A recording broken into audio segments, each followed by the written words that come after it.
तो चलिए चर्चा करते हैं। हमारे साथ मेहमान जुड़ चुके हैं, कांग्रेस प्रवक्ता रवि सक्सेना हमारे साथ जुड़ चुके हैं। रवि जी बहुत बहुत स्वागत है। बीजेपी प्रवक्ता नरेंद्र पटेल हमारे साथ जुड़ चुके हैं और वरिष्ठ अधिवक्ता आदित्य संघी हमारे साथ जुड़ चुके हैं।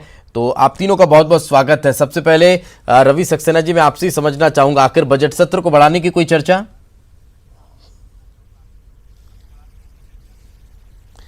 निश्चित रूप से पूरे आप देखें देश के अंदर जिस तरह से कोरोना वायरस का प्रकोप बढ़ रहा है, और कल तो समृत कौर ने भी वहाँ पे बोला है संसद में कि हम भी चाहते हैं कि यहाँ जो पार्लियामेंट का जो सत्र है उससे शॉर्ट किया जाए, क्योंकि हम लोग एक क्लोज्ड उसमें बैठते हैं भवन में और सब एक दूसरे से सट के बैठते हैं। तो कोरोना वायरस की जो कॉन्टेजियस डिजीज़ है उसको हम लोगों को होने की बहुत संभावना है।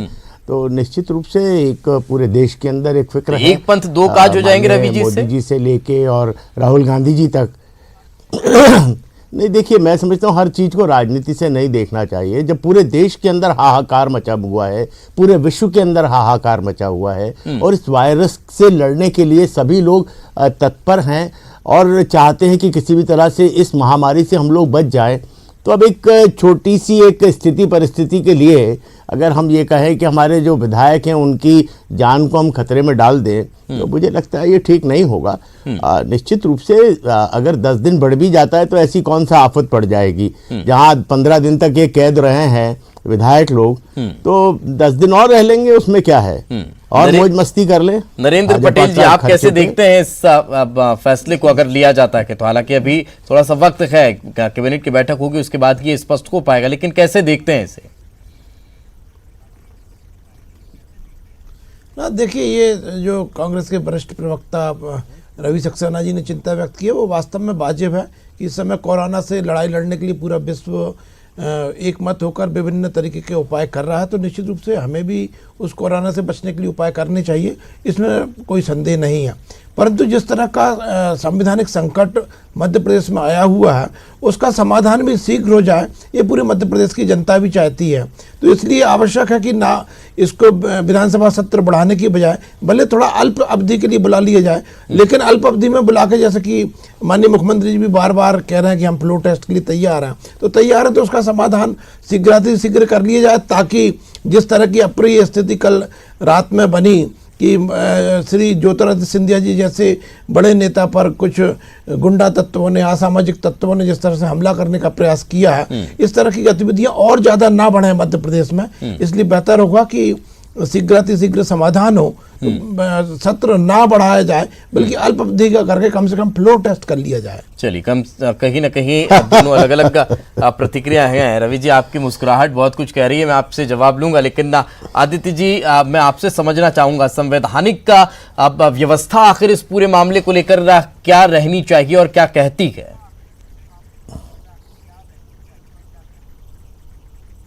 देखिए, ऑनरेबल सुप्रीम कोर्ट ने टाइम एंड अगेन, चाहे बोम्बई का जजमेंट हो, चाहे कर्नाटका का लेटेस्ट जजमेंट हो, उसमें ऑनरेबल सुप्रीम कोर्ट ने बहुत क्लियर कर दिया है कि as far as the speaker is concerned, speaker can not sit over the resignations of the MLAs. पर मध्य प्रदेश में ऐसा लग रहा है कि जिस तरह से पिछले 3-4 दिन की घटनाएं दिख रही हैं कि speaker is trying to sit over the resignation letters given by 22 MLAs. देखिए, इसमें सुप्रीम कोर्ट ने बहुत क्लियर कर दिया है कि 7 दिन के अंतर्गत इसमें फ्लो टेस्ट होना जरूरी है।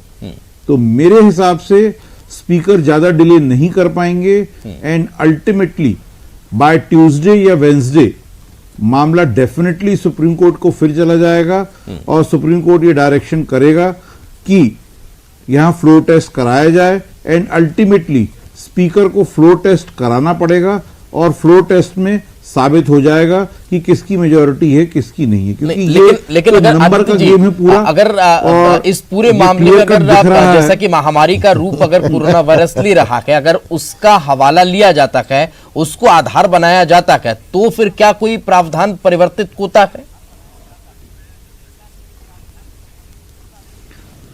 देखिए, हाइपोथेटिकल सिचुएशन के बारे में तो अपन कुछ बोल ही नहीं सकते इस पे। तो इवन कॉन्स्टिट्यूशन ऑफ इंडिया भी साइलेंट है कि कहीं अर्थक्वेक आ जाए, सुनामी आ जाए, या कोरोना वायरस का जैसा अभी डर दिखाया जा रहा है या दिख रहा है। हाँ, इस पे तो कोई भी कानून के प्रावधानों को हम कह ही नहीं सकते। But what I am saying is कि जहां तक डेमोक्रेसी का सवाल है, डेमोक्रेसी को कहीं रन करना है तो ये गवर्नमेंट को होना जरूरी है। और जहां तक कमलनाथ गवर्नमेंट है, ये तो फैक्ट है कि क्योंकि 22 विधायकों ने रेजिग्नेशन दे दिया है, उनके वीडियो भी चल रहे हैं, जो वीडियो से भी ऑथेंटिसिटी देखी जा सकती है, आज टेक्नोलॉजी की मदद भी ली जा सकती है। तो उससे तो ये क्लियर हो रहा है कि डेमोक्रेसी में फ्लोर ऑफ द टेस्ट वो तो जरूरी है और वही कराया जाएगा। मेरे ख्याल से बाय ट्यूसडे वेडनेसडे ये हो जाना चाहिए। बिल्कुल। रवि जी, 7 दिन का पीरियड जो सुप्रीम कोर्ट ने कर्नाटका में दिया था, वो अपने आप में एक बैरोमीटर है। जी रवि जी, आप कुछ कहना चाह रहे हैं? और देखिए, मैं माननीय अधिवक्ता जी आदित्य जी को संज्ञान देना चाहता हूं कि वो कानून को ढंग से पढ़ लें। पहले तो वो कानूनविद हैं, तो कानून को ढंग से पढ़ लें। एग्जैक्टली कोई भी इस्तीफा अभी किसी ने पर्सनली आके नहीं दिया है। एक भारतीय जनता पार्टी के पूर्व मंत्री वो इस्तीफे लेके घूम रहे हैं। उनकी क्या एथेंटिसिटी है वो किसी को मालूम नहीं है। वो उनके सिग्नेचर्स हैं कि नहीं है। उनको नोटिस जारी किए, कल दिन भर विधानसभा में माननीय अध्यक्ष महोदय बैठे रहे, कोई आया नहीं।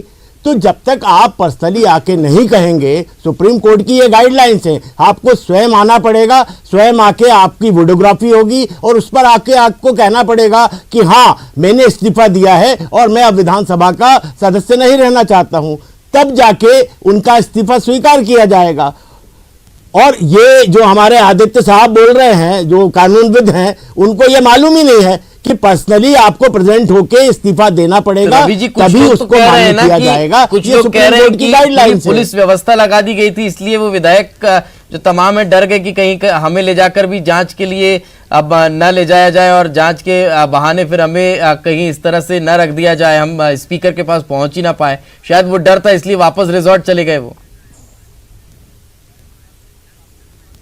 नहीं, डर तो इस बात का है कि वो सारे के सारे लोग कांग्रेस के हमारे विधायक हैं, हमारे मंत्री रहे हैं और वो कांग्रेस के हाथ के पंजे पर चुने गए हैं। जनतंत्र में जिस सिंबल पर आप चुने गए हैं उसी सिंबल पर आपको रहना पड़ेगा। अगर आप नहीं रहते हैं तो आपकी सदस्यता समाप्त हो जाएगी। Again you have to go for the public. Ravi ji, ऐसा साथ कैसा कि एक तरफ आप कह रहे हैं कि वो सभी कांग्रेस के हैं, वो हमारे साथ के हैं, दूसरी तरफ उन्हें कल बर्खास्त करा दिया गया, ये कैसा साथ रहा? नहीं, हमने तो सारे मंत्रियों को बर्खास्त किया, उनके इस्तीफे ले लिए हैं, सभी मंत्रियों के इस्तीफे लिए हैं माननीय मुख्यमंत्री जी ने, और सबके इस्तीफे लेके उनके पास रखे हैं। उनको फिर से कैबिनेट का पुनर्गठन करना है। पर कैबिनेट की बैठक हो रही है। फ्लो टेस्ट जो है वो होगा। रवि जी, आप क्या बात कर रहे हैं? थोड़ा सा क्लियर करिए ना। मंत्री बनेंगे, जिन्हें 6 मंत्रियों को बर्खास्त किया गया, उनके विभाग दूसरे मंत्रियों को दे दिए गए। कल कैबिनेट की बैठक हो रही है, तमाम मंत्री जो जयपुर में भी मौजूद हैं वो भी यहां पर पहुंच रखे हैं और कैबिनेट की बैठक में अब सत्र को लेकर चर्चा कोनी है। तो फिर कहां सब तमाम मंत्रियों को बर्खास्त कर दिया गया? इस्तीफे मंत्रियों ने सीएम को दिए हैं, सीएम ने स्वीकार थोड़ी ना किए हैं। नहीं, हाँ, नहीं स्वीकार किए नहीं किए, पर जो लोग को कैबिनेट में बुला रहे हैं, जिन मंत्रियों को अगर वो नहीं आते हैं, अपनी जिम्मेदारी को अगर नहीं निभा रहे हैं, तो निश्चित रूप से उनके लिए कोई कामकाज तो विभागों के नहीं रोके जाएंगे। तो फिर तो वो आपके साथ कोई नहीं ना, आप ये कहिए ना कि नहीं हमारे साथ जिम्मेदारी दी जाएगी। नहीं, आ जाएंगे तो हमको मालूम पड़ेगा। वो आके कहे ना कि हम आपके साथ में नहीं हैं, वो अध्यक्ष महोदय को आके कहें, और जब आके कहेंगे कि हम नहीं हैं तो उनकी सदस्यता स्वयं समाप्त हो जाएगी। चलिए, दो बातें आपके, वो तो वैसे ही नहीं हर बयान में दो अलग अलग बातें कहीं ना कहीं नजर आ रही हैं। नरेंद्र जी, आखिर जब बीजेपी बार बार कह रही है कि इसका कोई लेना देना नहीं है बेंगलुरु में जो मौजूद विधायक हैं, रवि जी मैं आ रहा हूं आपके पास। नरेंद्र जी, आखिर जब बीजेपी बार बार कह रही है कि बेंगलुरु में जो मौजूद विधायक हैं उनसे हमारा कोई लेना देना नहीं है, कांग्रेस के विधायक हैं, तो फिर रवि जी मैं आ रहा हूं ना, आपके पास आ रहा हूं, मैं आपसे जवाब लूंगा, मैं आपके पास आ रहा हूं, मैं जरा नरेंद्र जी से जवाब ले लेता हूं। पर इस नोट पे खत्म नहीं, इस नोट पे खत्म मत कीजिए। नहीं, खत्म कहां कर रहा हूं? जो बात क्लियर करना है मुझसे क्लियर कीजिए ना। मैं कर रहा हूं, मैं आ रहा हूं, आपसे क्लियर करूंगा, लेकिन जवाब नरेंद्र जी से मत खत्म कीजिए कि मैं 2 बात कर रहा हूं। मैं आ रहा हूं ना रवि जी आपके पास, आप रहिए, अभी हम डिबेट खत्म नहीं कर रहे, मैं आ रहा हूं आपके पास, साथ में रहिएगा। नरेंद्र जी आप भी रहिए, आपसे भी सवाल का जवाब लूंगा। वक्त एक छोटे से ब्रेक का है, ब्रेक के बाद जल्द हाजिर होंगे और चर्चा लगातार जारी रखेंगे, जल्द लौटते हैं।